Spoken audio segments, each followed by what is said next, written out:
Right, we're live. I just wait till a few people come on, and I hope it does go live on Facebook as well as YouTube. It should do. So I don't know what you can see on your mobile phone, but I'll let you know if anyone's joined, um, because I should be able to see some people if they've joined. It's a bit different when you do the live straight on Facebook. To hi Jake, hi, thank you for joining us. The live straight on Facebook to going through a different platform and sharing it across 3 platforms. Hi Arlene, thank you for joining us. There are people there. I can't see them all. Hi Leo, hi Mandy.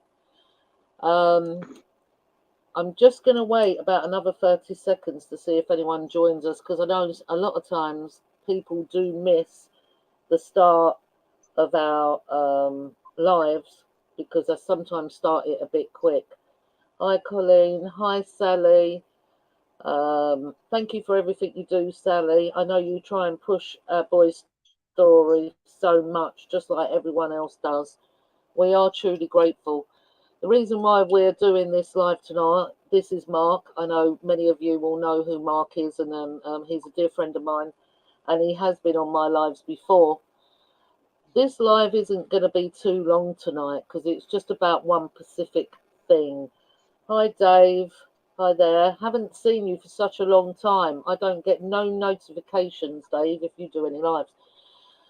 This is about one specific thing tonight, and it's regarding the confusion between people thinking that us families are fighting against the sentence when all along we have been fighting against the charge.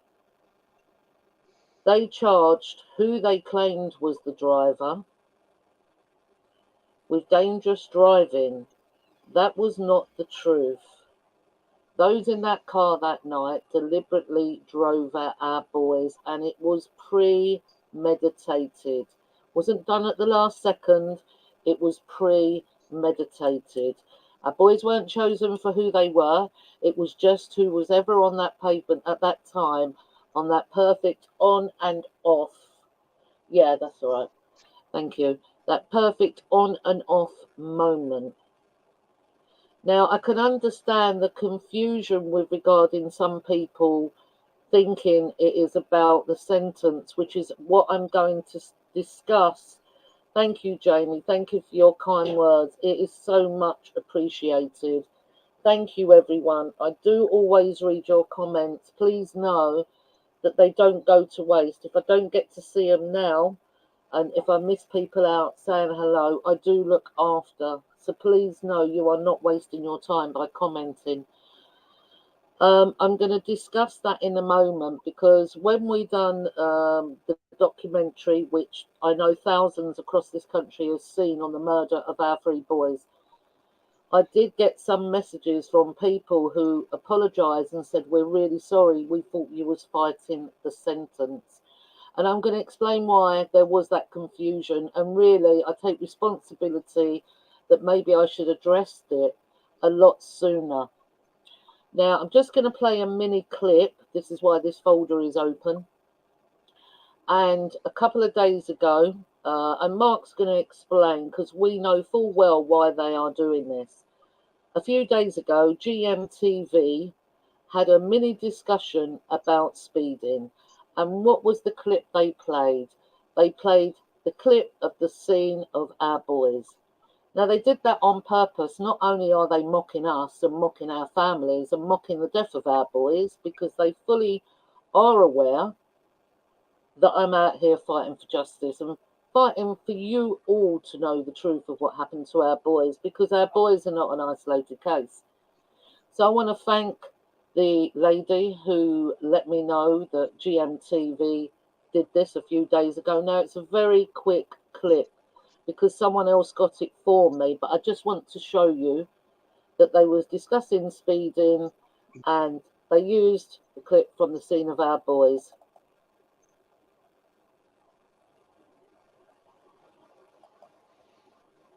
Can you see this?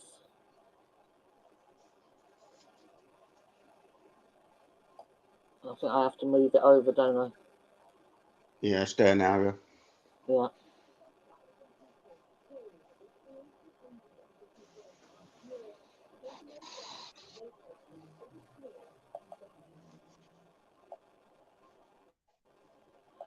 Right, I'll play that again just in case you didn't hear it. Yeah, I couldn't hear that, Trace. I don't know about others. Paul was seriously injured on Britain's roads last year. There's no doubt road safety is a serious concern. Right, so as I said, it's a very small clip because that is all that I got sent. That is all that the lady could take at the time. But any of you, I'm sure, can research that. So what they was doing, they done it a few days ago on GMTV, used the clip from the scene from our boys. So because they know which Mark is going to explain, because we've been ramping up or vamping up the campaign, you take that part over, Mark. Yeah, I think what's come about that advert there, it portrays what happened to the three boys as a case of speeding. Okay, and as Tracy's just explained, that was never what we believed to be the case. Never what any of the families, the victims' families or friends, believed to be the case. And now we're in this situation where they're putting out this advert using that three boys story to talk about speeding, as if to subliminally, sorry, put a message into people's head that that was a speeding incident, which it never ever was, you know. So we think this has come about because we've been ramping up the campaign again with the three boys with lockdown and everything. Everyone was under all kinds of pressure, and we had to slow the campaign down in many areas. So we started up again. We're leafleting, we're raising funds, we're doing a lot of stuff, and there's a lot of amazing people out there helping, you know, from behind the scenes. And all of a sudden, this comes out, you know, and we just think it's to put that message to people that it was only ever a speeding incident and not what we're saying what it is, you know.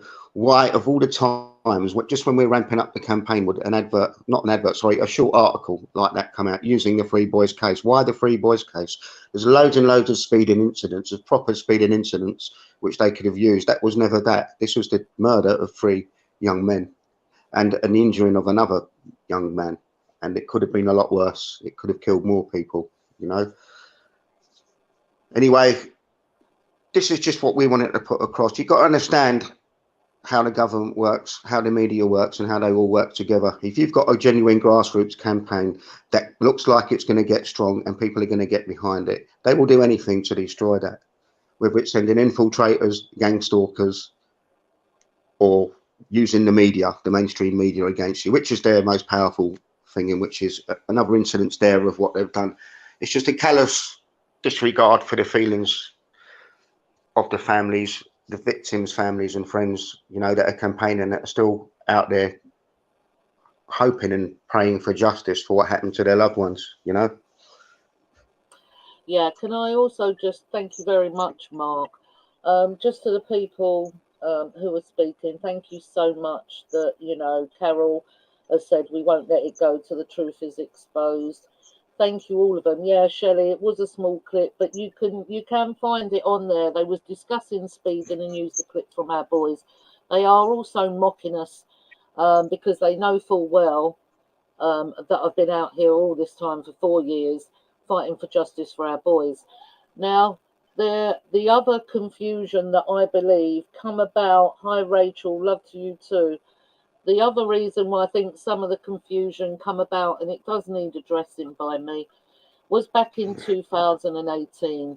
Now, back in 2018, before sentencing, a lovely lady spent money, and I got a call, and she'd had all these boards made up for the boys. And the boards were, I'm just going to get it now, were outside the Old Bailey on the day of sentencing. Now, at the time, it was impossible to know, apart from the fact that we knew it wouldn't be more than 14 years because they watered down the charge and called it death by dangerous driving. And we knew that the max on that was only 14 years anyway. But we knew it wasn't death by dangerous driving, it was deliberate, and they knew that as well. But as you can see on this banner here, it's got 3 lives lost, 3 families destroyed, sentence not fit for purpose. because the lady at the time had looked up the dangerous driving sentence and had that all put on the boards. And I didn't have the heart to say to her, after she spent all her money, that they are wrong. So confusion from that. Also regarding this, and this is important, this was March of 2018, where we did a petition, and we did a petition to get them to change the sentencing for dangerous driving of, instead of it being from 0 to 14 years, 14 years or more. And the reason why we did that was because we'd already researched with regards to our boys. It made us research vehicle attacks, not just here, across the West as well. So we researched vehicle attacks and we found many. And I already knew by then that the detective inspector, who was the detective inspector in our boys' case, was also involved in many, many similar cases, even one going back to 2011, where it mounted the pavement in London and went into 6 people.